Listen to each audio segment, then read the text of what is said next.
Қара бура 9 бөлім. Авторы Асқар Алтай. Еңкілдеген жат жұрттың еңсесі түсті. Нар ботаң тар құрсағыңды кеңітті. Қу тулақ тас емшегіңді жібітті. Құнға келген ботаңның түбіне аулымыздың бір ақымағы жетті. Құнға басқа да малмен бірге сүйікті ботаңды алып, мал басы сені аңыратпақ еді. Мал басына қандай қиын күн туса да қол көтермейді ғой. Аулыңның басын азан-қазан жоқтаған сенің даусыңмен тозақ орнатпақ еді. Аулыңды бір мұқатпақ еді. Енді ескерусіз қалдырған еліңнің емес, өзіңнің ғана басыңа бақытсыздық салып беріпті. Аруана ақ мая, нар мая. Жұрт нар маяның көңілі қалсын деп көз алдында нар ботаның терісін отқа жақты. Желіні ақ болып тартылсын деп сүтін өзіне жұтқызды. Тері қоңырсып күйіп жанған қоламтаны да ақ құйып сөндірді. Аруана ашық далада жолда. Аспан асты жер үстінде ай жалғыз, аруана да жалғыз. Бірі көкте қалқиды, бірі жерде желеді. Екеуі де жетім. Тұңғиық аспанда түлеген ай ару. Ай нұрына малынған аруана сұлу. Екеуі де мұңлы. Құлазыған құба далада селеу қаулаған. Сенделген аруананың желінінен сүт саулаған. Тоқтатар күште жоқ, құдірет те жоқ. Көңіл қалмағаны, жүрек суынбағаны анық. Бөгде ауылдан шыққалы да боздағаны басылмады. Кейде сенделіп, кейде сау желіп, күн мен түнді алуан-алуан алмастырды. Ай сәулесі сүзілген түндерде, күн сәулесі күйдірген күндерде, қамырып, қайғырып, қалтырап дірілдеп көп жортты аулына қарай. Өлі ара кезең келген. Аспанда ай қорғалаған. Түнерген түн тас қараңғы. Аруана ауылы шырт ұйқыға шомған. Маң төбеттер де маужыраған. Қамсыз ұлы ұйқы құшағында аядай ауылы. Тымық түн, тым-тым алыста жұлдыздар жылтылдайды. Аруана ауыл шетіне жете бере азынап қоя берді. Оның зор үнінен түн баласы тітіреп кеткен. Аядай ауыл жау кеп қалғандай абыр-сабыр оянған. Оян ауыл, оян дегендей нармая қараңғы түнде ағараң қағып, ауыл ішінде ақ сынаптай ағып азынай берді. Ауыл біткен тайлы таяғы қалмай тысқа ұмтылған. Біреулер маяны алыстан көрді, біреулер жақыннан көрді. Енді біреулер үнін ғана естіп қалды. Ақ мая, нар мая азынай боздаған қалпы түн қойнына сүңгіп кетті. Оның қараңғы түнді қақ жара шыққан қаһарлы үні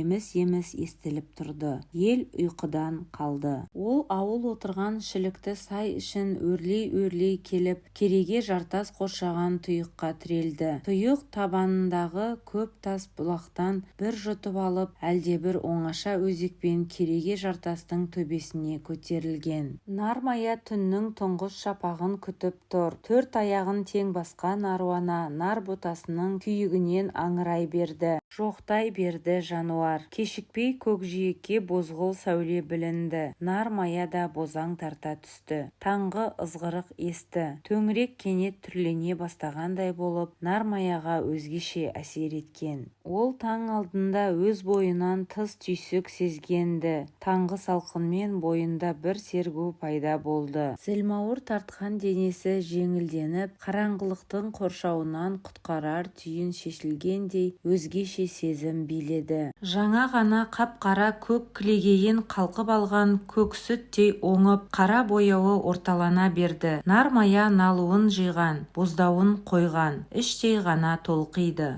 Сыздаған желіні босап қалған, үрпінен саулаған сүт тоқтаған. Жалқаулана жүгірген жарық сәуле жер бетін жаулағандай. Алыстағы айқұлақ шыңдар бауыры мен өзі тұрған жартас етегіне қою қараңғылық қашып тығылған. Етекте көкшіл мұнар тұнды. Кешікпей Сарытаудың жұмыртқадай жұп-жұмыр сауырынан күн шұғыласы жарқ ете қалды да көз қарықтырардай нар маялы өлкеге шашырай төгілді. Нар мая да осыны асыға күткендей тұрған орнынан көк мұнар тұнған көлеңкелі етекке құлақ тұндырар ащы дауыспен құлаштай қарғыды. Оның дауысы бірақ алысқа кетпей, кілегей мұнар кілкіген қазан шұңқыр ішінде құмықты. Осы сәт мұз үстінде жатқан бала Амантайдың ішкі жан дүниесінде әлде бір нәрсе домбыраның ішегіндей тырс етіп үзіліп кетті. Әйтеуір нәзік бір дүние үзілгенін сезіп үлгерді бала. Шалқасынан жатқан қалпында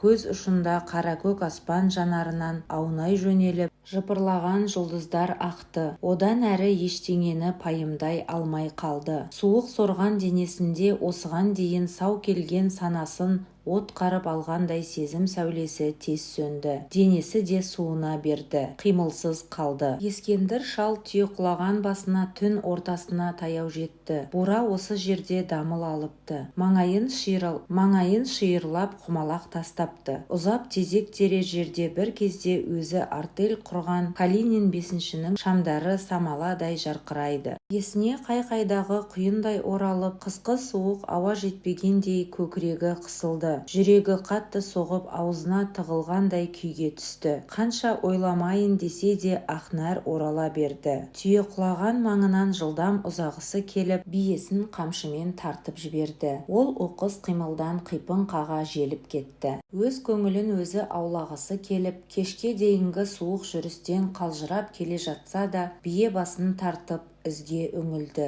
Ай жары қар үсті ұшқын атады. Шалды бірақ осыдан көп жыл бұрынғы оқиға күрмеуге келмес қысқа жіптей шолтаң етіп тартып өтті. Ой атаулыдан құтылғысы ақ келіп еді, бірақ ол өз дегенін істеп құтқармады. О жақ бұ жағынан айналсоқтап жүріп, тұңғиық иіріміне шым-шымдап қана батырып алады. Ақсақал ақылында тез жаңғырып өтеді. Ақнар құлап өлгелі де 7-8 жыл жылжымай, Ескендір үндемес болғалы қашан. Ақнар қайтыс болғаннан кейін иен көтертпей, басын қайғы қасіреттен есі кіресілі шығасылы ауруға шалдықты да, оның арты 3-4 жылдай ұзаққа созылды. Ауыспалы ес болып жүргенінде жұт жеті ағайынды дегендей Алтайда 32-ның алапат аштығы болып өтті. Аштық жылдары тең жарты жұрт арғы бетке Қытайға ауған. Ол жақтан теперіш көріп, көп заман өткен соң қайта қайтты. Солардың арасында өз інісі Еркендір де бар. Жарты жұрт қайта алмай қалды. Мұнда қалған тең жарты жұрт аштық азабымен тентірегені тентіре бөліп, жұртта қалғаны да шыбындай қырылып еді. Еңсебай Байдың 3000 келелі түйесінен жұмырға жұқ болмас 20 шақты бас қана қалған. Аштық айдап келген Ескендір Қаратоғайда тұрақтап қалды. Інісі Ескендірден айрылды. Ескі жұрт 5-ден алыстағаннан кейін жүректегі Ақнар қайғысы кеміп, ақыл есі арнаға түскенді. Мәңгіріп жүруден арылса да, үн-түнсіз жүретін жайға бір жола бет бұрып еді. Ел үндемес деп ат қойған. Үндемес Ескендірді 37-ның қарасуық күзінің бір күнінде аудан орталығы Күршімге 2 адам келіп алып кетті. Алыс жол, шиқылдаған арбамен түнделетіп әрең жеткен. Келе сала әлгі 2 адам терезесі темір тормен ұсталған қараңғы бөлмеге кіргізді де сыртынан жауып тастады. Бұл тастай қараңғыға көзі үйрене алмай тұрғанда біреу: «Әй, кімсің? Қай ауылдансың?» деп үн қатты. Ескендір тіл қатқан жоқ. Өзі де аң-таң. Алып келген әлгі 2 қазақ бұған ештеңе түсіндіріп әуре болмаған. Өздері салт, мұны арбаға отырғызып, ертемен алып жөнелген еді. Жол бойы әлгілер өз алдына қысыр әңгімемен алда жүріп отырды. Ескендір өз арбасын өз айдады.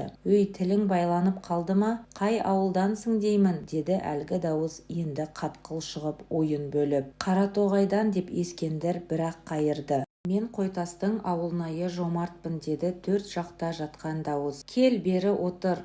Есімің кім?» Ескендір көзі бөлме ішін енді анық көре бастаған. Тор-тор терезеден бозамық әлсіз жарық түскен. Ескендір Жомартпын деген орта жастағы адамның жанына жайғасты. 9 бөлімнің соңы жалғасы бар. Құрметті достар, каналға тіркеліп, лайк басып, достарыңызбен бөлісіңіздер.